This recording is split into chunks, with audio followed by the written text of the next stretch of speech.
Welcome to Monologue. Assalamualaikum warahmatullahi wabarakatuh. Hai teman-teman semua, selamat datang di Monologue. Oke, di video kali ini aku mau sharing lagi sama teman-teman semua mengenai kehidupan. Dan ada 4 hal yang dipesankan oleh Rasulullah SAW kepada Abu Dzar Al-Ghifari agar kita senantiasa memperhatikan 4 hal ini dalam mengarungi kehidupan. Teman-teman, kita sama-sama tahu bahwa kehidupan dunia itu bukanlah akhir daripada segalanya. Dunia ini bukanlah tempat tinggal kita, melainkan tempat meninggal kita. Kita akan wafat, kita akan dimintai pertanggungjawaban mengenai hal apa saja yang telah kita lakukan selama kita hidup di dunia. Maka kemudian Rasulullah SAW pernah berpesan kepada Abu Dzar Al-Ghifari mengenai 4 hal yang harus kita perhatikan ketika kita hidup di dunia, sekaligus ini menjadi bekal bagi kita untuk di akhirat. Nah, 4 pesan ini, yang pertama adalah Nabi berpesan kepada Abu Dzar, ya. Wahai Abu Dzar, kata Rasulullah SAW, perbaharuilah kafalmu karena sesungguhnya lautan itu dalam. Maksudnya apa? Pesan pertama ini Nabi SAW tunjukkan bahwa hidup ini, teman-teman semua, amal ibadah kita harus senantiasa diperbaiki. Kenapa demikian? Karena terkadang ada saja hal-hal yang dapat mencederai atau merusak amal-amal kita. Kadang kita sombong, kadang kita niatnya nggak lurus, ya. Kadang karena kita ingin dapat pengakuan pujian, ya, daripada karena Allah. Artinya akan ada banyak hal yang sebenarnya bisa mendistraksi niat kita ketika kita beramal. Kapal itu ibarat ibadah. Nah, kalau misalnya kita nggak selalu memperbaiki, maka rusak dan bisa tenggelam gitu. Dan pada akhirnya sampai pada tempat bernama akhirat itu kita amalnya sudah habis gitu. Maka pesan pertama tadi Rasulullah SAW adalah perbaharuilah kapalmu karena sesungguhnya lautan itu dalam. Ya, maksudnya perbaharui ibadah kita, niatnya harus diperbaharui terus, niatnya harus senantiasa dijaga terus, ditingkatkan terus, karena kita nggak pernah tahu amal mana yang kemudian akan diterima oleh Allah Subhanahu wa taala, ibadah mana yang kemudian ibadah itu yang ternyata akan menjadikan Allah ridho kepada kita. Itu yang pertama. Yang kedua, Nabi SAW berpesan kepada Abu Dzar, perbanyaklah bekalmu karena sesungguhnya perjalananmu sangatlah jauh. Pesan kedua ini mengingatkan manusia akan perjalanan yang panjang dan jauh. Dikatakan jauh karena setelah manusia hidup, ya, kehidupan kita di dunia, akan ada kehidupan baru yang namanya akhirat. Dan itu kan sebuah perjalanan kehidupan yang panjang banget, teman-teman.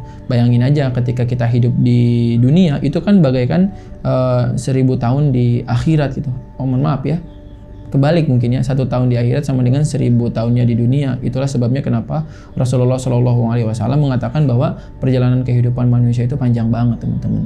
Maka ada baiknya kita harus memperhatikan bekal apa, bekal terbaik apa, dan seberapa banyak bekal yang sudah kita persiapkan untuk mengarungi setiap fase dalam kehidupan kita, baik di dunia maupun sampai di akhirat.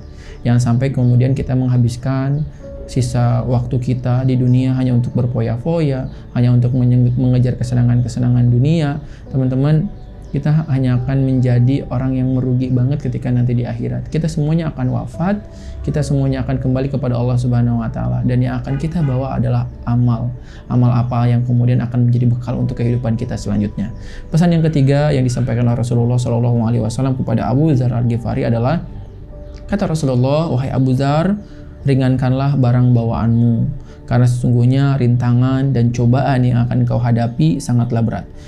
Pesan ketiga ini menunjukkan betapa berat dan banyaknya ujian yang akan dihadapi oleh manusia, sehingga Rasulullah SAW selalu menyuruh umatnya untuk meringankan barang bawaan di dunia, yaitu berupa harta, jabatan, tahta, dan materi-materi yang lain sebagainya. Karena semua itu merupakan cobaan dan sesuatu yang sebenarnya akan membuat berat, ya, perahu perjalanan kehidupan kita. Maka Rasul berpesan agar setiap harta yang kita miliki, ya, setiap jabatan yang mungkin kita raih, itu harus semata-mata kita Kalau harta ya kita infakkan, kita sedekahkan, kita kembalikan semuanya di jalan Allah. Kalau misalnya itu berupa jabatan, maka kita jadikan jabatan itu sebagai sarana untuk beramal solih gitu. Karena berat banget hisabnya ketika kita wafat meninggalkan harta yang mungkin bisa jadi harta itulah yang menjadi penghalang ya, menjadi hal yang memberatkan hisab kita di yaumil akhir kelak.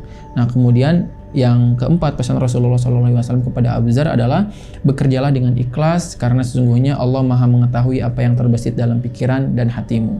Pesan yang keempat ini mengandung pesan bahwa keikhlasan adalah modal utama. Pesan keempat ini mengandung pesan bahwa keikhlasan adalah modal utama dalam bekerja ya. Tanpa keikhlasan semua apa yang dilakukan menjadi sia-sia teman-teman. Karena Allah Maha mengetahui di antara hamba-hambanya yang beribadah dengan ikhlas ataupun mereka yang beramal hanya sekedar menggugurkan kewajiban. Allah Maha mengetahui segala isi hati kita. Pesan keempat ini adalah agar kita senantiasa ikhlas ya dalam menjalankan setiap amal-amal kita. Karena Allah tuh tahu apa yang ada dalam hati kita. Jadi kita nggak akan bisa berbohong kepada Allah Subhanahu Wa Taala. Mungkin kita di hadapan manusia kita bisa flexing gitu ya, kita bisa menipu, kita bisa pura-pura soli dan lain sebagainya, tapi di hadapan Allah itu nggak akan pernah bisa kita membohongi Allah, karena Allah tuh tahu apa yang ada terkandung dalam hati kita ya. Innas sam'a wal basar wal fu'ada kullu ulaika kana anhu mas'ula. Pendengaran, penglihatan dan hati kita akan dihisab oleh Allah, akan dipertanggungjawabkan di hadapan Allah Subhanahu Wa Taala. Barakallahu fikum. Assalamualaikum warahmatullahi wabarakatuh. See you at the next video.